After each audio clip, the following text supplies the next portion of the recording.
Много лет Ахтомская школа искусств делает открытия. Эти открытия – это, конечно, наши ученики, их творчество.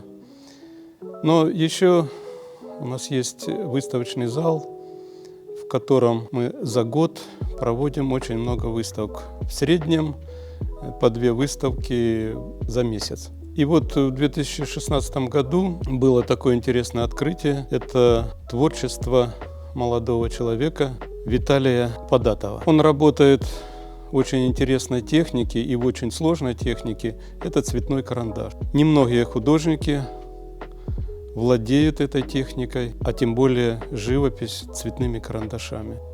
И еще и образы, над которыми работает Виталий, это в большем случае детские портреты, что тоже очень сложно. Но Виталию все это удается. Он очень много делает копий с картин больших художников.